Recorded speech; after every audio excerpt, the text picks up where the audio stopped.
सुप्रभात बच्चों।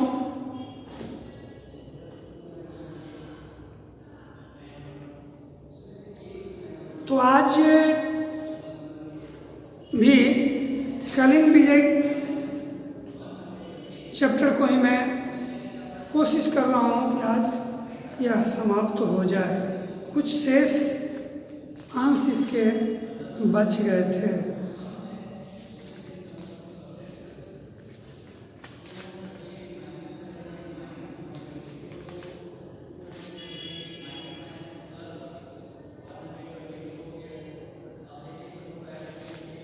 नहीं, ये भी हो गया था। पूरा का पूरा आपका ये कलिंग विजय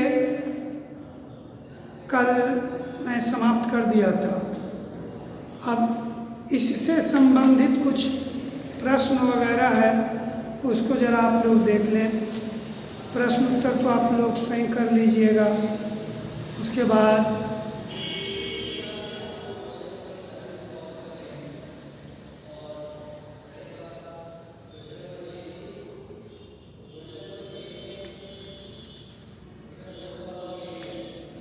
जो अपने लिए जीते हैं वे किसके पात्र होते हैं? दया के पात्र। आपको कोई प्यार नहीं करता, आप अकेले हैं। यह वाक्य किसके लिए है? अशोक के लिए है।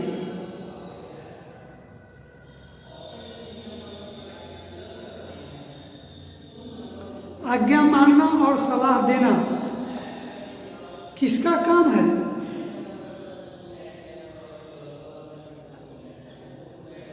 मंत्री और सेनापति का। आज्ञा मानना और सलाह देना ये मंत्री और सेनापति का काम है। वर्ग पहले से दिए गए शब्दों के पर्यायवाची शब्द चुनकर लिखना है।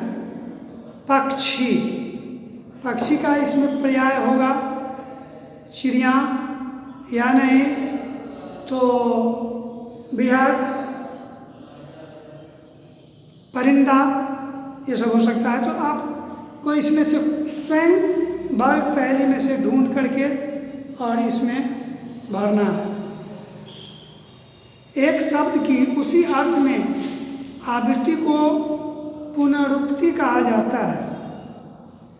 जैसे देश देश, गात गात, पात पात। पुनरुक्ति शब्द मैं पढ़ाया भी हूँ।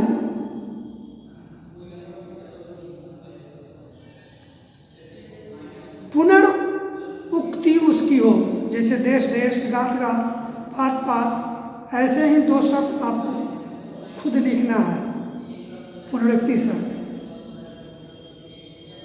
जन जन,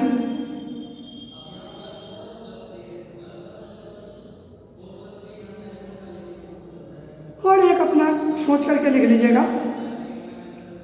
विशेषण विशेष्य की का सही मिलान करना है। विशेषण और विशेष्य की। हवा हो गया विशेष्य, विशेषण क्या होगा? बसंती। तो बसंती हवा में बसंती हो गया विशेषण और हवा हो गया विशेष्य। हृदय,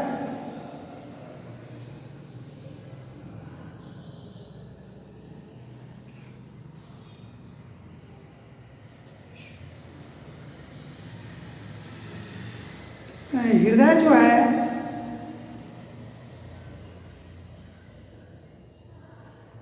पीड़ित युक्ति भी हो सकता है। हृदय पीड़ित हृदय नहीं, पुलकित आनंदित हृदय। अच्छा, इसको छोड़िए अभी। स्वर, पुलकित स्वर, पुलकित स्वर। रोम,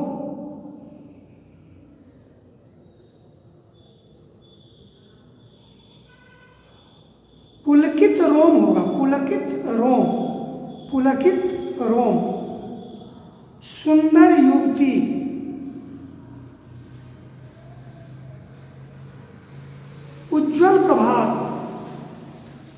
उज्ज्वल प्रभात, सुंदर युवती, पुलकित रोम, आनंदित स्वर, वसंती हवा, पीड़ित हृदय। ठीक है। अब इसको कर्म वाच्य में बदलना है।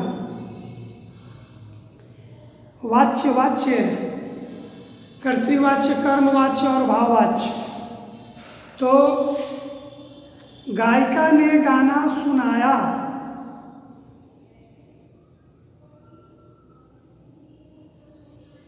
तो गायिका के द्वारा गाना सुनाई गई।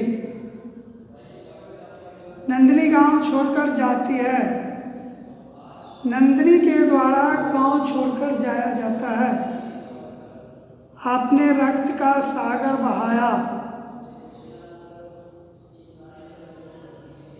आपके द्वारा रक्त का सागर बहाया गया। अशोक ने हिंसात्मक कार्य किया था, अशोक के द्वारा हिंसात्मक कार्य किया गया था। घर ढूंढिए और ज्ञान बढ़ाइए। राहुल अपने बस्ते में से कुछ शब्द बाहर निकाल रहा है। आप इन शब्दों को उनके घर तक पहुंचाइए। ध्यान रहे, उनको किसी और के घर में मत पहुंचा दीजिए। तो इसको बतलाइए।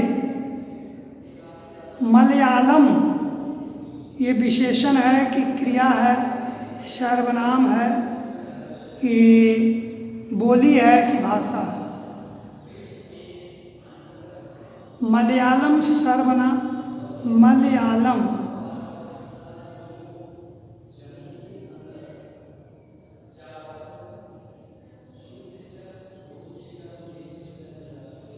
नहीं, ये नहीं। काला है विशेषण, छोटा विशेषण,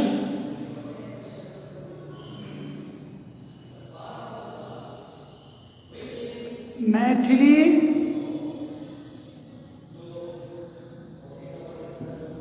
विशेषण है, पंजाबी विशेषण है, मराठी विशेषण है। क्रिया में पीना, लिखना,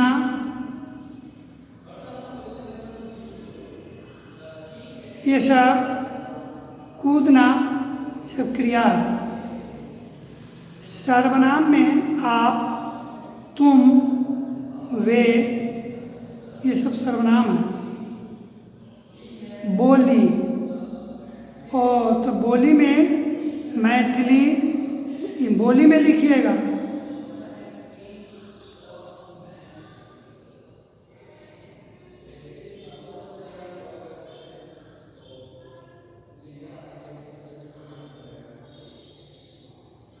तो भाषा में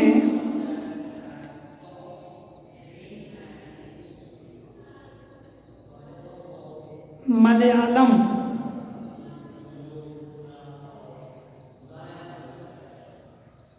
मैथिली बोली हुआ,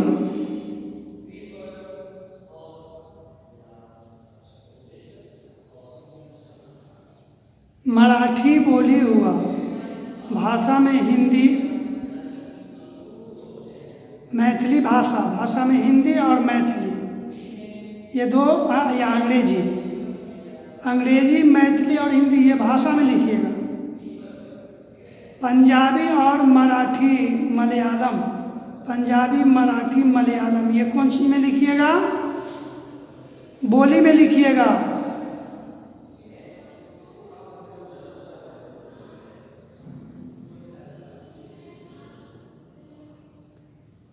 तो हो गया ना, ये सब लिख दीजिएगा।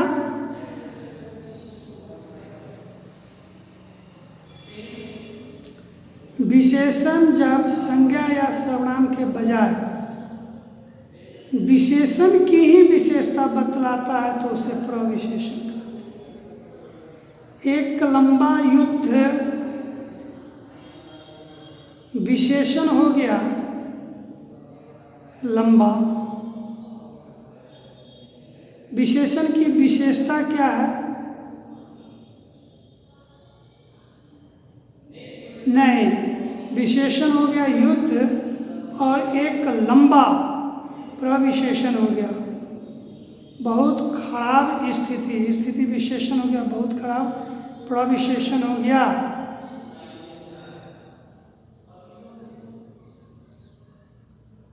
सम्राट विशेषण, महान वीर प्रविशेषण, मधुर गीत विशेषण और अत्यंत प्रविशेषण में आ गया। मधुर गीत में भी मधुर ही विशेषण है, गीत हो गया विशेष्य। वीर सम्राट में वीर हो गया विशेषण और सम्राट विशेष्य हो गया, लेकिन इसमें से विशेष्य नहीं कहता है। विशेषण की विशेषता वीर सम्राट विशेषण हो गया। इसकी और क्या खास विशेषता है? महान। वीर सम्राट में भी महान जोड़ दिया गया है, तो महान वीर सम्राट में महान जो हो गया सो प्रविशेषण हो गया, महान प्रविशेषण हो गया। एक लंबा युद्ध वैसे तो युद्ध को विशेषण का रूप दे दीजिए यहाँ, युद्ध विशेषण का रूप, लेकिन युद्ध में भी उसकी खास विशेषता क्या है? युद्ध बहुत लंबा सा, एक लंबा प्रविशेषण हो गया, अर्थात विशेषण की विशेषता को बतलाना प्रविशेषण कहलाता है। तो विशेषण की विशेषता बतलाना प्रविशेषण कहलाता है। एवं प्रकार से आपका यह पाठ आज पूर्ण रूपेण समाप्त हो गया। अब देखिए, एक शब्द है दहेज। दहेज के ऊपर थोड़ा सा मैं प्रकाश डालता हूँ कि दहेज क्या है, इसकी क्या परिभाषा है। तो दहेज की परिभाषा है कि शादी के अवसर पर कन्या पक्ष के द्वारा वर पक्ष को जो भी वस्तुएं प्रदान की जाती है स्वेच्छापूर्वक, मतलब कि शादी के अवसर पर कन्या पक्ष के द्वारा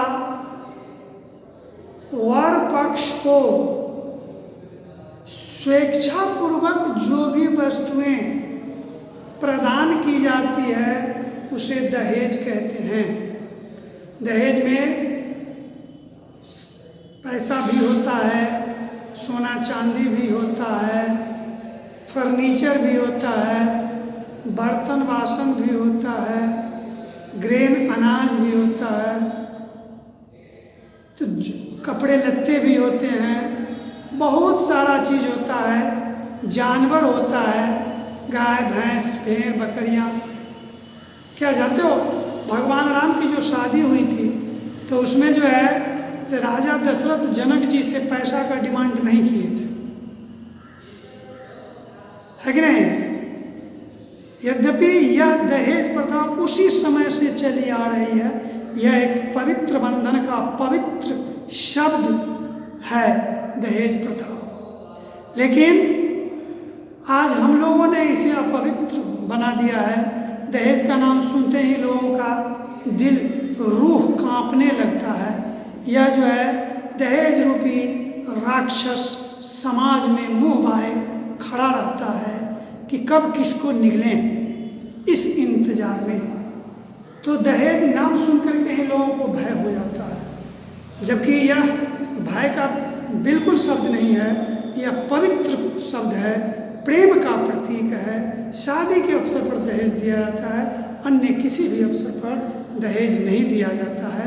तो शादी शुभ घड़ी होता है, शुभ कार्य होता है, और शुभ कार्य में जो भी वस्तुएं प्रदान की जाती है उसके पीछे भय लगेगा, आदमी को डर लगेगा, ये बिल्कुल नहीं। ये इसे हम और आप दूषित कर दिए हैं, इसे गंदा बना दिए हैं, अपवित्र बना दिए हैं। तो आज आवश्यकता उस चीज़ की है कि दहेज नाम को ही भूल जाना चाहिए, या लड़की पक्ष के द्वारा जो भी स्वेच्छा से वर पक्ष को मिल रहा है सहर्ष स्वीकार करना चाहिए। कोई ग्रीवांस नहीं, कोई डिमांड नहीं।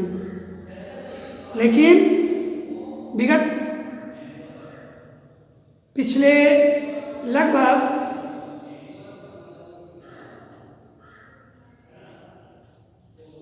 40 वर्षों से ये दहेज रूपी राक्षस जो है सो पूरा अपना तांडव जो है सो कि करना शुरू कर दिया है। यद्यपि अब तांडव करते करते करते करते थक चुका है, अब वह भी निराश हो चुका है, लेकिन इस समाज को बर्बाद कर दिया है। इसी दहेज के कारण प्रति वर्ष हजारों लड़कियां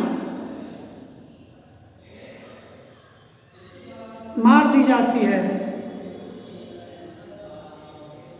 हजारों को प्रताड़ित किया जाता है, हजारों अपने इस दहेज के डर से, प्रताड़ना के डर से ससुराल छोड़कर मैके में आकर के जिंदगी गुजारती है ना।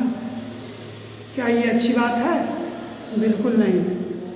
अब तो देखो, इस दहेज को समाप्त करने के लिए सरकार बहुत कोशिश किया कि दहेज लेने और देने दोनों, दहेज लेना और देना दोनों कानूनन अपराध है, पकड़े जाने पे कड़ी सी कड़ी सजा मिलेगी।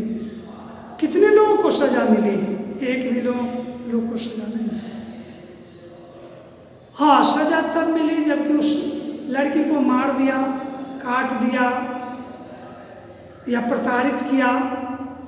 जो लड़की के परिवार वाले ये समझ लिए कि मार दिया तब तो कोई बात ही नहीं है, अगर प्रताड़ित किया तो आज के बाद मेरी लड़की उस घर में नहीं जाएगी, तब वो हिम्मत करके उस लड़के वाले पर केस करते हैं, डॉरी एक्ट का केस कर देते हैं और लड़के पक्ष को जेल जाना पड़ता है, खाक छानना पड़ता है चारों ओर का। लेकिन बावजूद इसके दहेज प्रथा खत्म नहीं हुआ और प्रकृति अपना संतुलन स्वयं बना लेती है। तो आज प्रकृति के चाहने से दहेज स्वतः समाप्त हो रहा है। अच्छे अच्छे पढ़े लिखे लोग, वेल क्वालिफाइड लोग, है ना, वेल्दी लोग, धनी मनी लोग, वो भी टकटकी लगा करके बैठे रहते हैं कि कोई लड़की वाला आ जाता तो मैं अपने लड़के की शादी करता। लेकिन काहे के लिए लड़की वाला आएगा? लड़की की तो तादाद संख्या बहुत कम गई है, तो लड़की की संख्या कम गई है, उसको तो खुद डिमांड हो रहा है। अच्छे से अच्छे परिवार में उससे उसका ऑफर आता है फ्री ऑफ कॉस्ट में शादी करने। तुम्हारे यहाँ वो क्यों जाएगा जूता का सोल खिलाने के लिए? बार बार जो है सो कि लड़का वाला के यहाँ लड़की वाला जा रहा है ना। लड़का वाला नाक पर मच्छी नहीं बैठने दे रहा है कि नहीं हम इतना लाख, इतना हजार, इतना 100, इतना रुपया लेवे करेंगे तभी ये शादी करेंगे। अब वो बेचारा गहना जेवर बेच रहा है, जमीन जायदाद बेच रहा है, एक लड़की की शादी में वह उजड़ रहा है, तब जाकर के कहीं शादी होती है। तो क्या यह अच्छी बात है? बिल्कुल नहीं। और मैं इसलिए आपसे कहा कि आप समाज के कर्मधार बनने वाले हैं। आप एक पढ़ लिख करके और सुरक्षित और आदर्श समाज का निर्माण करने वाले हैं, तो आप लोगों को ये सब बात पर विशेष ध्यान देना चाहिए क्योंकि दुल्हन ही दहेज है। इसके अलावा कुछ नहीं। लड़की वाला अगर तुम्हें स्वेच्छा से कुछ देते हैं सहर्ष उसे ग्रहण करो, वरना डिमांड नहीं करो। तो आज की पढ़ाई इतनी हो गई। अब मैं कल पुनः तुमसे मिलूँगा, और कल तो संडे है, मंडे को व्याकरण पढ़ाया जाएगा। जय हिंद।